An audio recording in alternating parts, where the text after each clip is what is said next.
Y'all know we do. Always pushing help, well, better understanding self, giving praise to the Most High. So check this out. In this video, I'm gonna go over another take of a conservative that has a lot of subscribers, a lot of viewers. He has a lot of he has a big white audience as well. The first one that I seen, keep it real. If y'all know, on my channel, I did a video on Officer Tatum, and I feel like Officer Tatum is a Sambo.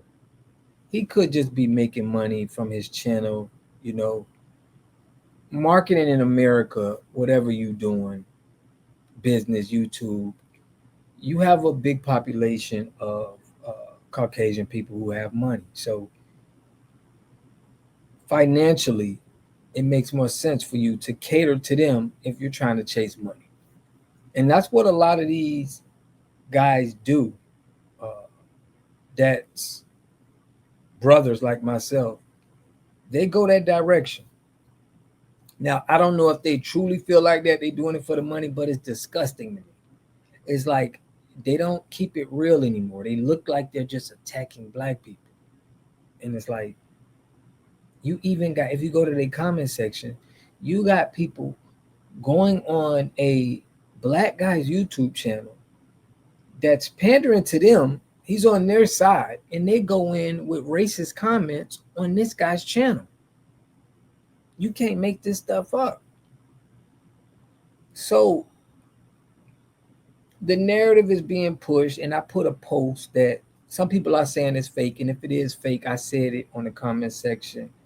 Those people are horrible for doing something like that. And somebody said it's fake posts on both sides, trying to fit a racial narrative, right? But we have to break this down to keeping your hands to yourself. It's a law in Texas. We have it in Florida here. It's a stand your ground.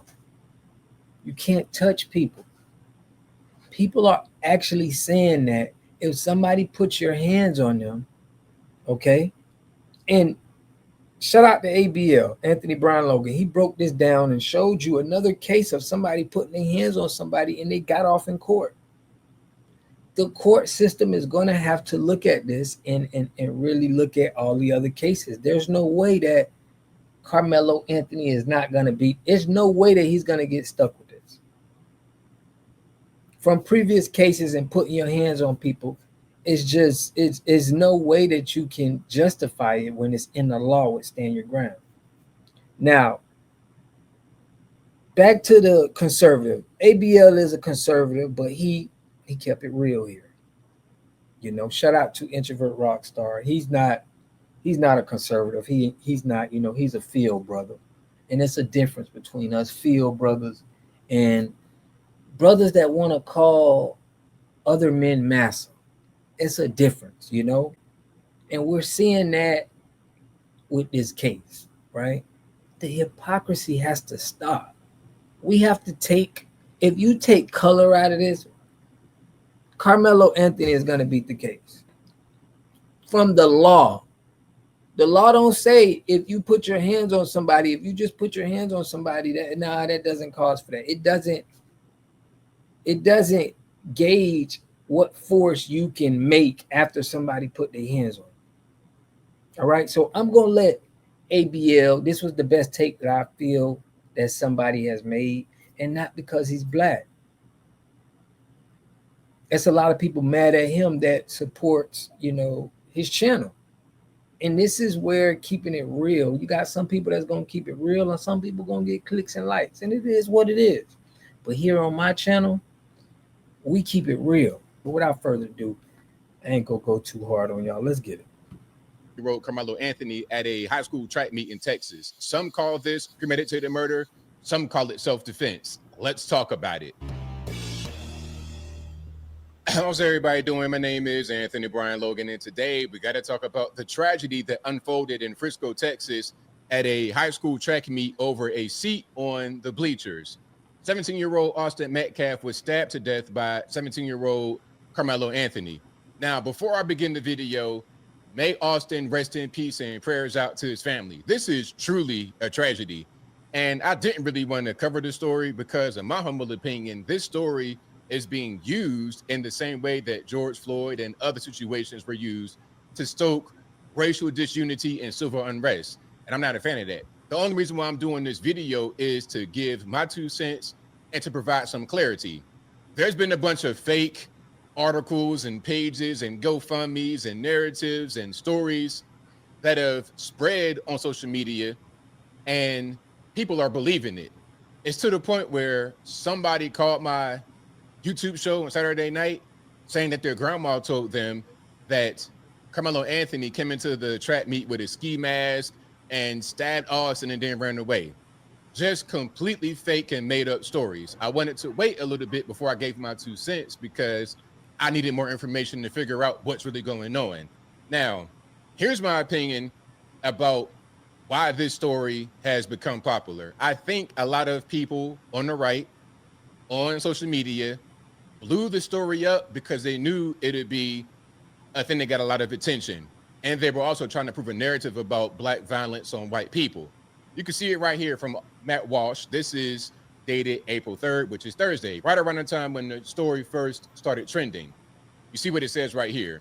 If I told you that a young man stabbed another young man to death for telling him that he was in the wrong seat, and then I told you that one young man in this altercation was white and the other Black, and then I asked you to guess the race of the assailant, every single person would know the answer immediately. Young Black males are violent to a wildly, outrageously disproportionate degree. That's just a fact. We all know it. And it's time that we speak honestly about it or nothing will ever change. That has 19 million views. This kind of stuff is what caused the story to blow up. And it's false because he doesn't have the full story here. And that is the danger about reporting on things like this without knowing the full story. You're going to push a false narrative and your narrative becomes the default. Now, let's keep on going here. Here's something else. They're showing pictures of both of the young men, both holding weapons. And I think Carmelo's is an airsoft. They could both have airsofts, but they're saying, oh, it's not the same. How is it different? How is it different? Is the finger too close to the trigger, too much into the guard? I don't understand. It looks like the exact same picture to me. People say they don't see race, but do you really not see race? Did Karmelo Anthony have any gun violations? Had he been locked up before? I don't really understand. Okay. Now, here is Austin. Now, before I go, see, people already have a racial look when they just see Black people, period. It's people that's saying, look, the guy's holding up a gang sign. They don't even have no, like, they just pile up whatever they see on TV, whatever the Democrat Party put out on Black people with these movies and everything else. I talked about that on my show. We have movies that they put out, Boys in the Hood that they put out. This is a liberal work. They put out this for a reason. And they look at this and they look at everybody as like this, but they're in depth, they're racist for real. If you don't see this as two kids, you racist, bro. Check it out. His father is saying, hey, please stop the narratives. Please stop with the fake stories. Please stop with the race baiting. This is the father. And I was asking back on April the 3rd, hey, will the father's wishes be respected, or is it more important to score points? Let's watch this. And it's more important for them to score points. It's more important for these conservatives. Like you can see, like, what would make you, like, they don't even check the people in their comments that's saying racist stuff towards Black people and they Black. They're perfectly fine because they don't really care. They're getting money. They want to appease to these people because they know these are their followers. These are the people that subscribe to their channel. This is sickening, bro. It's just sickening to me. So really, really, really sad. And I didn't even want to talk about the story, but because it's all over the place, I had to give my 2 cents because it's so many false and incendiary narratives out there. I wanted to give my 2 cents on the story.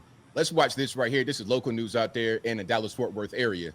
Tonight, we have new information from the deadly stabbing at a high school track meet. Since 5 o'clock, Frisco police released the arrest report that details the moment officers arrived at the scene. The arresting officer writes when he reported he had an alleged suspect, the officer said Karmelo Anthony said he did it. According to the arrest report, the tragic event began with the suspect sitting under another team's tent as rain fell and being told to move. A witness told police Anthony immediately opened his bag and reached in, telling the victim, "Touch me and see what happens." When the victim pushed him, witnesses say Anthony pulled a knife from the bag and stabbed Austin Metcalf in the chest. Let's pause right here. Now, the news, they're not telling the full story. This is pretty much what happened, but there's a little bit more. There's a little bit more that may add some context, okay? Let's go to People, and we're going to scroll down a little bit in the article. Affidavit also details just how quickly things escalated between Metcalf and Anthony. An eyewitness told police that Metcalf asked Anthony to move from out under the tent that had been set up for members of his high school track team on that field that day. Anthony then reached into his bag, according to the eyewitness, and told Metcalf, "Touch me and see what happens." The eyewitness said Metcalf touched Anthony, at which time Anthony allegedly told him to punch him and see what happens, according to the affidavit. Metcalf then went to physically move Anthony, which is when Anthony allegedly pulled a knife out of his bag, stabbed Metcalf in the chest, and fled from the tent. Now, this is what it says right here. Okay, I'll link to it. This is a real thing. Okay, like, I'm not making this up. The local news, I got sources. So look, let me just say this before we get back to the video. I'm sitting under a tent at a high school track meet because it's raining. There's no assigned seats at a high school track meet. If you come up to me and tell me to move, you're trying to bully me. I say, "Hey, don't touch me. I'm reaching in the bag. Don't touch me." That's a warning right there. You know I got something, and you probably with your brother, your twin brother, and some other guys. I'm not trying to get beat up, jump. Don't touch me. He touches him. That's strike one. Hey, don't do it again. He does it again, strike two. Now the fight happens. Some are going to say, well, look, ABL, don't you think that was over the top? Shouldn't have just been a regular fist fight? Well, we could say that, sure. We could say it was over the top, absolutely. But guess what? If you don't touch me, if you respect my wishes to not be touched, then this doesn't happen. As simple as that. It's very simple. And you know what? I've said the same thing before. Matter of fact, we get back to the video in a minute, but remember this from 2023? I posted this September 30th, 2023. There was a YouTuber who got shot in the mall by a guy because the guy did not like the prank that he was trying to do on him. Let's watch this right quick, and then we're going to get back to the news out there in Dallas-Fort Worth. And I'm going to cut it right when the actual gun comes out, or when the gunshots ring out. What's that? Quit thinking about my twinkle. No. Quit thinking about my Get twinkle. out of my business, like Austin. Stop. Quit thinking about my twinkle. Stop. Now, I cut that part out where the gunshot happened, but you can see right here, there's a gun in this man's hand, and he shoots the YouTuber. Now, the YouTuber did live, so shout out to him. But this man has a gun in a shopping mall and produces it and shoots the man. Now, I'm sure a shopping mall is a gun-free zone, right? The same way that a high school track meet might be a knife-free zone. But the guy who did this, the DoorDasher, minding his business with the gun, he did not get locked up. He beat that case. It was self-defense. And a lot of the comments under this, you can go to my page right now. I'll put it on my website. You can see the comments of what they say. FAFO, don't harass people. But now I think things are just a tad bit different. Just a tad bit different, but let's get back to the video. The murder suspect reportedly asked police on the scene if what happened could be considered self-defense and asking if the victim was going to be okay. Maria Guerrero takes a closer look at the case and the grief in Collin County. Facing 5 to 99 years in prison if convicted, Karmelo Anthony no longer appearing as emotional as he did after being arrested in the stabbing death of 17-year-old Austin Metcalf. They were twins, identical twins, and his brother was holding on to him, trying to make it stop bleeding, and he died in his brother's arms.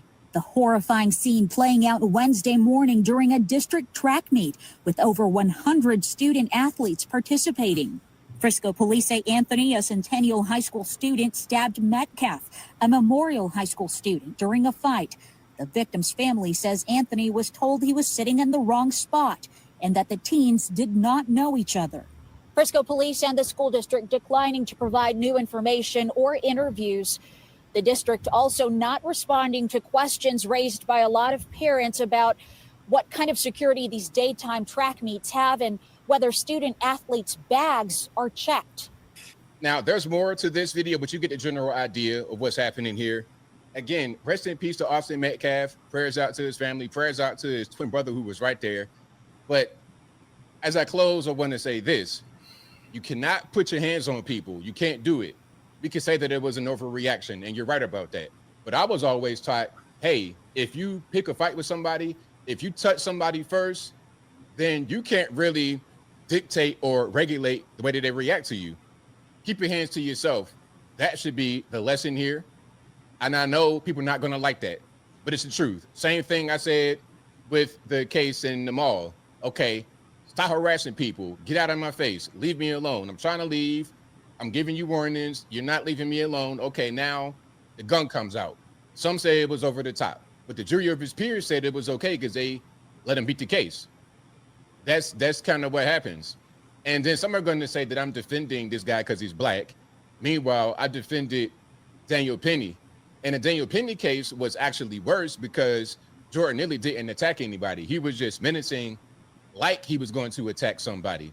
I said that Daniel Penny is a hero because he came in and restrained him to prevent him from crashing out, which he had done before. And unfortunately, Jordan Neely died, but that was not Daniel Penny's fault. The same way that if we get into a fight and then somebody gets hurt, it's not my fault if I was the one who was aggressed upon first. And I think I'll leave that right there for now. And what say you? Do you think that this was... So he's one of the few guys, one of the only few guys that I see, big YouTuber, big name, that actually just kept it real, you know, with his analysis. You know, a lot of guys just scoring political points, trying to pander to their audience. But I want to know what y'all think about this in the comment section, man. I'll catch y'all in the next video. Peace and love. You are totally dependent on other people to take care of your needs because you don't have those roots sunk into the ground. To have a community, you must have three things to have a community in it. You must have a wholly independent economic structure that can provide goods, service, products, and things for your own people, and jobs and tax bases for your own people. You should at least control four basic things. You should be trying to control water, food, medicine, and energy to be able to survive. Here we got Mr. Pollock. He had a cornfield. He took advantage of a free water test from us, and this is what we found in this water. We found sulfur, we found hardness, and we solved these problems with an easy fix of 2 tanks. So get your free water test today. Stay blessed. Click the link below.